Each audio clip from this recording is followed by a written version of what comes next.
thanks so much for joining us here for Border Report Live. I am Daniel Marin. I'm an anchor here at KXAN in Austin. This is our show where we take a deep dive on everything that's happening along the border with our team of experienced on-the-ground correspondents with borderreport.com. And this week we are joined by Julian Resendiz in El Paso, Texas, bordering there with Ciudad Juarez in Mexico. And Julian, we're going to be talking about, it's been a year since the start of the war within the Sinaloa drug cartel. There's been a lot of infighting. Homicides are up 400% for the year after the fall of Ismael Zambada. He is known as El Mayo. He was the leader of the Sinaloa cartel.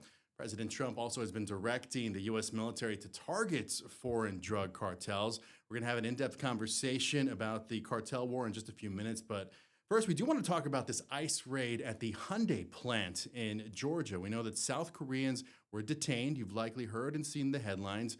The lawyer for some of these men are now saying that these are engineers and equipment installers who were brought in for some highly specialized work because they're trying to get a plant online over there. They say that these men, for the South Koreans, were supposed to be there for a few weeks, never more than 75 days. But we have also learned that 26 Mexicans were detained in this operation.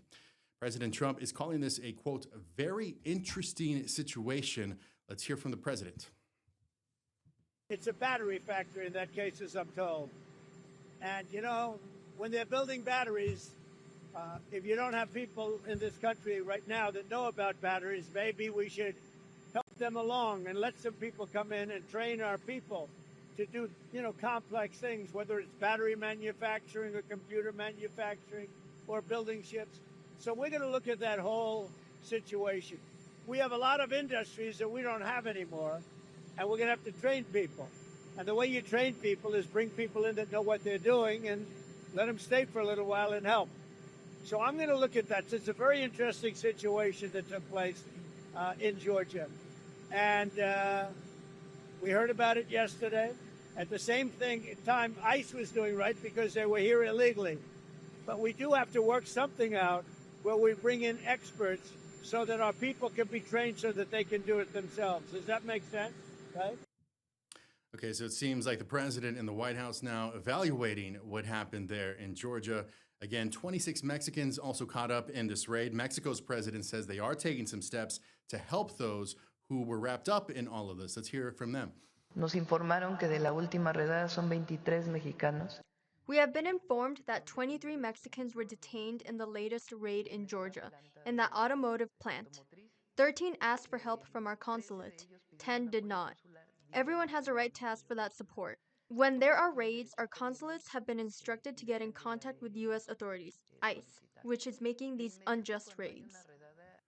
Okay, so we have President Sheinbaum of Mexico there. She said 23 Mexicans, but we do know it is now up to 26. Julian, do we know the details about those who were detained? What is their current status right now?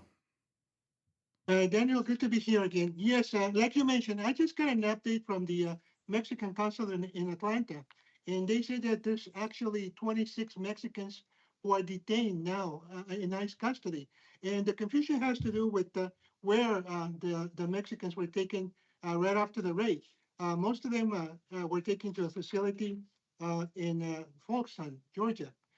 However, the consulate later learned that there were another 3 women who are Mexican citizens who were taken to a facility in Lumpkin, Georgia. So they are trying to offer services to them. However, I can report that when the Mexican consular officials from Atlanta went to both of these facilities, they found that some of the Mexican workers detained had already either expressed or signed voluntary departure documents with ICE, and they're expected to be sent back to Mexico within the next few days, according to the consulate. And did the president have anything more to say, President Sheinbaum there in Mexico, about this operation there in Georgia? Yeah, absolutely. One thing that she said about Georgia that holds true for other future raids elsewhere in the United States is that she instructed her consulates to spare no expense in as far as traveling to facilities, as far as facilitating the contracting of outside lawyers to assist the detainees in getting a fair hearing, a fair process after their detention. However, like I said, when consular officials actually got to the facilities, they found that some of the detained migrants had already made up their mind to just go back to Mexico. This idea of the president saying, do what you need to do. We've got resources for you to go retrieve our citizens. Is this unusual, or is this kind of par for the course, the way it operates under the Sheinbaum administration? And there is a process, a long-standing process at Mexican consulates of procuring legal assistance for detained Mexican migrants. However, the fact that the president herself is saying pretty much spare no expense, help them, speaks a lot about what she thinks about these rates and also what's coming after Georgia. She talked about her consulate in Chicago being on alert, and other consulates in other big American cities being on alert, ready to offer assistance, including those legal services or legal referrals to detained migrants. And we're going to touch on Chicago here in our next segment. What is the latest with the raids, Julian? Where are we seeing them? What do we know about the raids as they stand right now? We're primarily seeing them in large American cities, and that kind of makes sense because that's where the jobs are. That's where you would expect undocumented workers to be doing their labor. We have not seen much here in our area, although in other parts of the border, like South Texas, there has been a lot of activity. I'm told. So we can primarily expect them in the big cities. And one more thing, one more element to talk about this is that we're about to start Hispanic Heritage Month, which typically coincides with Mexican independence, the 15th and 16th of September. So there's a lot of concern that some of the celebrations, which include parades, which include a lot of outdoor activities, may either become targets for ICE raids, or that a lot of Mexicans and other Latin American citizens who go out and celebrate the Hispanic heritage outdoors in many of these large American cities will not be showing up. And on the topic of the raids, Julian, I actually just got a push alert from our station here, KXAN, from the KXAN.com team. Law enforcement sources informing KXAN that at least 50 federal agents arrived in Austin this week for another round of immigration raids. I'll continue reading this. It says, this comes as increased immigration enforcement efforts are happening around the country. KXAN is working to confirm details about the operations. The Austin community, including those in the technology space, try to help people know where those raids may be happening. And so, yeah, this is happening all over the country, apparently now here in Austin as well, although we are trying to get more details as this comes down. And Julian, this idea of the raids, that's one thing. But also, we've talked about at length this idea that the border has pretty much slowed down. There's really not a whole lot of people arriving at the border at this point. What's the latest on that? The latest intelligence we have is that encounters at the border spiked up a little bit this past month, not too much, a little bit. Like how we have been reporting, immigration slowed down tremendously, but did not stop. There are still people coming to Mexican border cities, obviously with the intent of entering the U.S., and they're being most of them are being still apprehended as soon as they cross the border. Especially now that we have the U.S. military manning these national defense areas right north of the border wall. So it's still trickling in. It's still coming in. However, most of the efforts as far as immigration enforcement are shifting. They are shifting to cities. They are shifting from people who just crossed the border to people who have been in the country for some time, who might be workers, as was the case in Georgia. So that's where we can expect to see most of the uptick now that the border is still kind of under control. All right, we got to take a quick break. We're going to come back and talk about what's happening in Chicago. Stay with us with Border Report Live.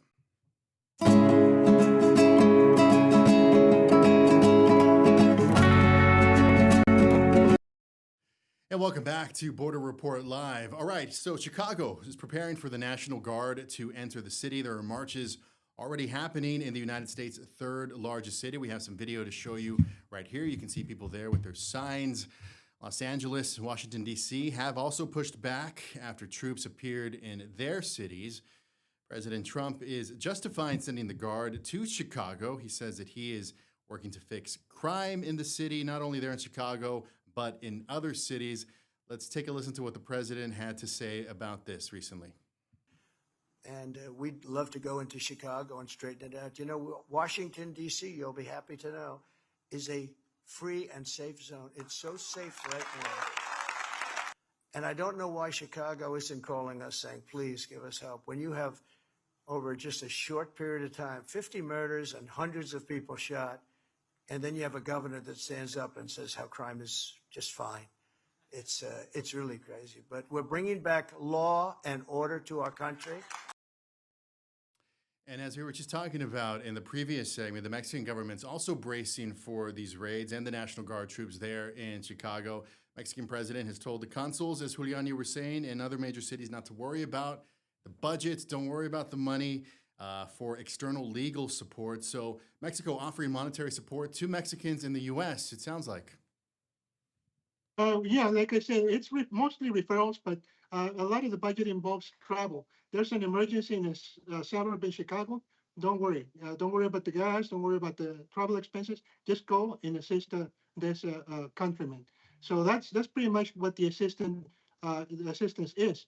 The referrals, they involve something else, Daniel. They involve long-standing relationships between the Mexican government and immigrant advocacy groups, as well as nonprofit legal services.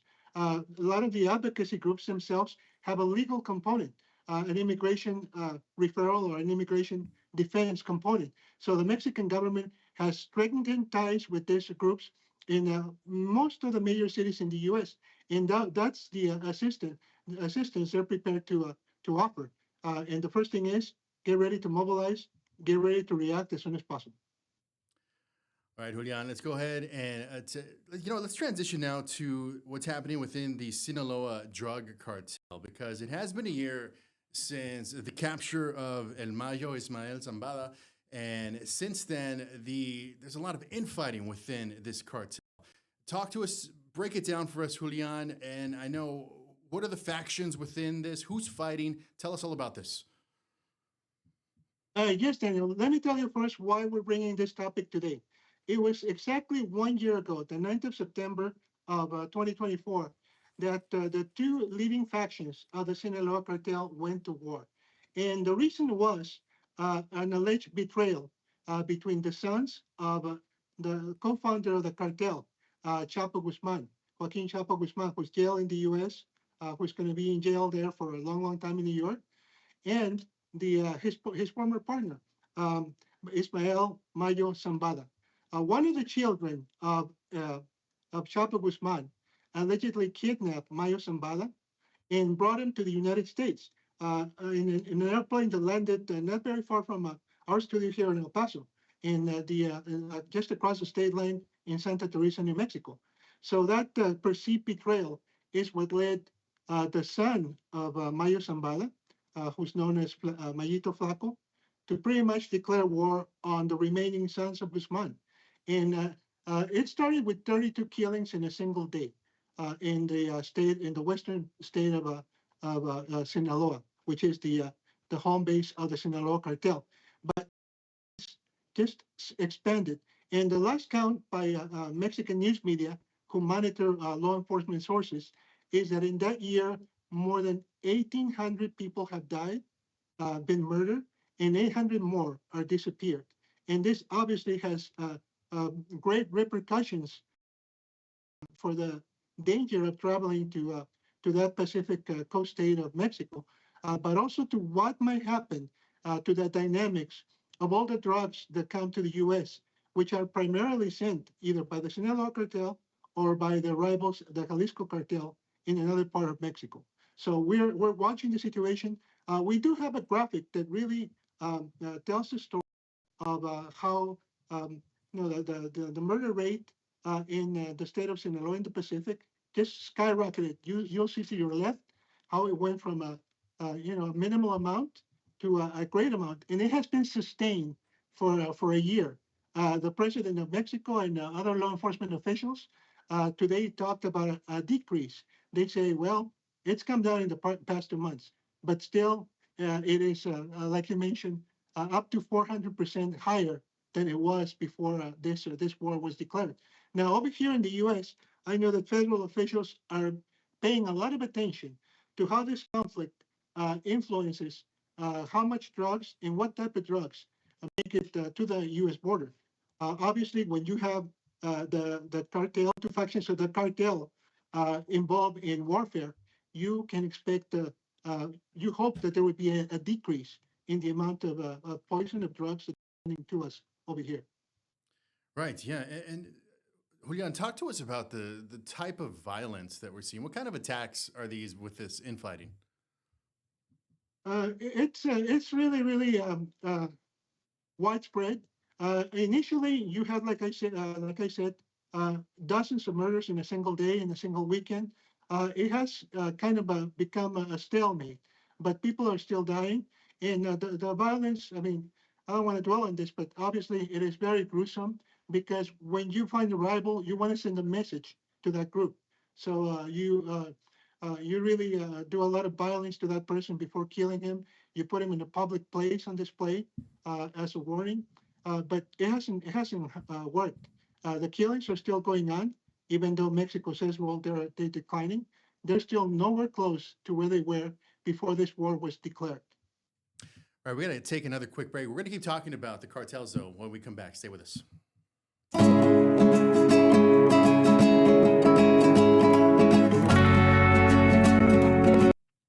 And welcome back to Border Reports Live. Bringing in Julian Resendiz there in El Paso. We've been talking about this infighting, this war within the Sinaloa drug cartel after the arrest of its leader and how violence has really spiked because of this. Julian, what's been the Mexican government's response to this? What's Sheinbaum's take on all of this? Has she taken any action to quell any of this violence? Yeah, just today during her daily press conference, she and the public safety secretary addressed the issue. And like I mentioned before, they emphasized, well, the murders are coming down, the violence is coming down, this is coming under control. But numbers don't lie. We showed the graphic how the violence spiked, and it really hasn't gone back to normal. In fact, we're seeing the same steady violence that we have been seeing in the past 11 months. We're still seeing it right now. Now, the key part here is what this does to the drugs that are being sent over to the United States. And we have seen since the Trump administration sort of a leveling off of fentanyl, the fentanyl being sent to the U.S. This, as reflected by drug seizures at the U.S. border. The seizures have been either steady or kind of trending down. What we're seeing in Mexico, though, is a lot more drug consumption, a lot more drug supply, and that's having an impact, especially on border cities, because the drugs come to the border for one reason or another. They can't cross, so they're being distributed here. And I know that in Juarez, the violence is still raging. As of this morning, as of today, the state of Chihuahua, which is where Juarez is in, is still the #2 state as far as murders in Mexico. I would imagine the market is not the same for drugs in Mexico, and I would imagine that these cartels are losing out on a lot of money not being able to sell to Americans. Is there any indication that that is the case? Is this sustainable for the cartels? I would guessing that they're always looking for other ways to try and get the drugs into the U.S. because they probably don't want this to stay in Mexico. They want the American dollars, right? Absolutely, yeah. It is not sustainable to substitute the American market, the huge American market and the huge American demand, with a developing market in Mexico. What I have seen is a lot more attempts to broker Colombian cocaine, bring it across either the Pacific or the Atlantic, directly to the United States or to Mexico, where it is shipped. And we have seen kind of a spike in other drugs, like the South American produced cocaine being seized at the border a little more. We also are seeing a lot more quantities of methamphetamine, which doesn't require the same kind of chemicals that are under the microscope right now from China. So it's different chemicals, very potent drug, and that's the type of drug that is being substituted and that they're attempting to send to the U.S. How? Through the international ports of entry. That's where 80 to 90% of drugs come. And I can tell you, someone who crosses the border frequently, not every car, not every vehicle or conveyance is inspected just because of either the lack of manpower on the part of the U.S. Authorities at the ports of entry, or just the massive amount of traffic, backup traffic that would create. So we're still waiting for more technology to come to the ports of entry so that inspection process can be more effective and faster. Yeah, for those of us who have sat hours and hours on an international bridge waiting to cross, we know how they just can't. It's impossible to search every vehicle. Julian, right now, what is the bread and butter drug for the cartels? Is it meth? Is it still cocaine? What's the big drug? The most profitable drug remains fentanyl. That's why we have seen that shift in the past few years. In the marketing as well, they market it as a drug that's potentially deadly. In a way, that's kind of a marketing tactic for them because they think it makes people well. Let me try this. Let's see what happens. But now, with all the pressure, both in Mexico and in the United States, to seize and to desist from this fentanyl trafficking, other drugs like enhanced methamphetamine are the ones that the other drugs that the cartels are trying to send over. And like I mentioned, cocaine. There was a bumper crop of coca leaves in South America a couple of years ago, and that led to an increase in the production of cocaine. Obviously, the primary market for cocaine, as well as any other illegal drugs, is the United States. So we are seeing the Mexican cartel still trying to broker that substance, bring it either directly through the Atlantic, the Pacific, or more likely land it on Mexican ports, get it ready, and send it to the U.S. border in any number of conveyances, from tractor trailers to just the glove compartment of a passenger vehicle. Julian, you mentioned, and forgive my ignorance on this, you mentioned enhanced meth. I don't think I've ever heard of enhanced meth. What is that? Well, what I mean is that methamphetamine usually is not that powerful, as powerful as fentanyl, that just a minute quantity of fentanyl can kill you. The same is not true for methamphetamine. What the cartels have been doing lately, and I hear this from officials on both sides of the border, is enhancing their product, making it more potent and more addictive. Gotcha. Okay, right. So the repeat customers is the goal there, I would assume. Julian, when it comes to the Mexican government trying to maybe engage with the cartels to try and quell some of this violence, is there an open line of communication between the government and the cartels? Do they communicate just through the media or through messaging from the cartels? Cartels use a lot of social media. Is there any kind of communication between the government and the cartels? Well, that's a $64,000 question. Sure. Some people in the U.S., some politicians in the U.S. Would say that there is a direct line of communication, that there's very little difference between one and the other. Others would say that's not the case. And what the dynamic in Mexico is that the Mexican law enforcement apparatus is nowhere as sophisticated nor as large as the U.S. Law enforcement apparatus. So I can see why a lot of drugs, a lot of fields, a lot of labs are not being detected. Is there a line of communication? A lot of people think that there are indirect lines of communication, which may be as simple as, okay, I arrest some people on drug charges. They're carrying a fentanyl. Hey, put them in jail and tell them, hey, you shouldn't do this. This is deadly, and it also gets Mexico in trouble. So that could be one informal channel of communication. Officially, obviously, we don't know. Gotcha. Okay. All right. Julian, what else are you working on for borderreport.com right now? Do you have any other articles that you would like to highlight? Anything that you're currently cooking up? Well, yes, Daniel. We are receiving indications that maybe the migration flow is picking up a little bit. So we'll be looking at the latest official numbers as far as encounters. And we're spending a lot of time south of the border, just talking to migrants, checking in where migrants are, like the shelters. We're going to some neighborhoods. So we're still on top of the migration phenomenon, which regardless of how many soldiers we have at the border, how many law enforcement we have on the border, they are still being drawn by what they call push factors, which is poverty, crime, and political corruption in other countries, and also by the middlemen who are very active. And I cannot stress enough how much the criminal organizations, the cartels, have to do with this on the lure of the cartels, telling them, I have a way to get you in. Trust me, pay me. On that note, so, and you might have touched on this before, Juliana, but how do the cartels reach out to anyone who's thinking of coming to the U.S.? It's through social media? Do they go in person and find people? Do they just approach people? How does it work for those of us who don't know? Yeah, when you're talking about the cartel proper, the higher echelon of the organization, yeah, they put out the order. They go through social media, and also there's also informal ways. As you know, a cartel is pretty much a group that controls many other groups. So they pass on the word. I know that there's been people who come here to the border in Ciudad Juarez, and I ask them, so who told you that you could cross? And they tell me, well, at the market they told me this.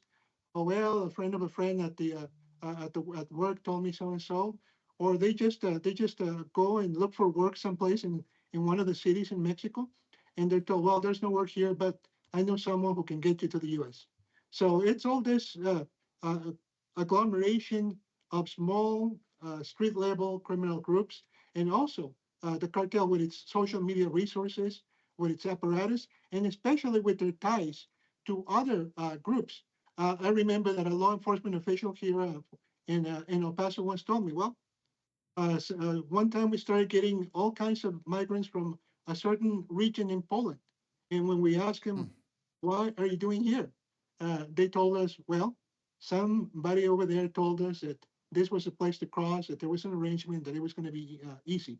So it's criminal groups operating in other countries, criminal groups operating in smaller Mexican towns and cities, and just the power of social media.